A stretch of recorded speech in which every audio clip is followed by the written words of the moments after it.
Mga kabayan, mayroon na namang good news. Pero bago yan, like nyo muna ang video at mag-subscribe. Maraming salamat po. Ang Philippine Navy ay magkakaroon na naman ng dalawang bagong barko. Pandagdag lakas din ito sa ating Navy. Ang barkong ito ay Cyclone-class patrol vessels na mula sa US. At ito'y pangangalanan na BRP Valentin Diaz PS-177 at BRP Ladislao Diwa PS-178. Ang commissioning ng dalawang barko na ito ay sa September 11, 2023. Malakas din ang barkong ito kung kumpleto ang armaments at defense system niya. Para magkaroon kayo ng idea, alamin natin ang characteristic ng barkong ito. Ang barkong ito ay may bigat na 331 long tons na may haba na 55 meters, ang beam niya ay 7.6 meters, ang draft niya ay 2.3 meters. Mayroon itong 4 na makina at may bilis na 35 knots or 65 kilometers per hour.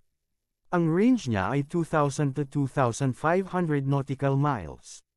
Ito ang importante yung kanyang armaments.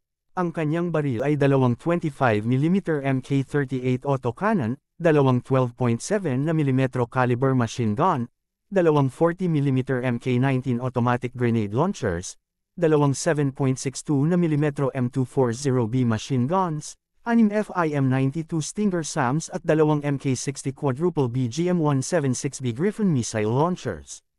Marami din palang weapon ito, kaya niya magpalubog ng mga barko at magwasak ng mga jet fighter. Ang problema nga lang bago ipadala sa atin ang barko baklas na ang mga weapon. Ang matitira na lang siguro yung dalawang Mk38 autocannon. At ang dalawang barko na ito nasa Philippine Navy Headquarters na. Kaya kung basihan sa picture dalawang Mk38 cannon na lang talaga ang naiwan. Okay na yan, pwede naman kabitan ng MBDA Mistral Simbad RC Twin Launchers para sa anti-aircraft weapon at Lignex isa SSM-700KC Star anti-ship missile na tulad sa BRP Jose Rizal. Maganda rin lagyan ng close-in weapon para sa mga drones ng kalaban at jet fighter na rin or missiles. Pwede rin ibalik ang dati niyang mga weapons kung bibilhin ng Pilipinas. Depende na yan sa Philippine Navy kung ano ilalagay nila. Ang purpose kasi ng barko na ito ay coastal patrol vessel kaya pwede lang siya mag-support sa Coast Guard or sa Navy mismo. Di pa naman isasalang ito sa misyon dahil e-check pa naman kung mayroon pang pwedeng ayusin. Tapos kakabitin pa nila ang machine gun. Pag natapos na tsaka ipadala sa misyon. Yun lang mga kabayan. Huwag kalimutan mag-subscribe para ma-inform kayo sa susunod kong video. Maraming salamat po.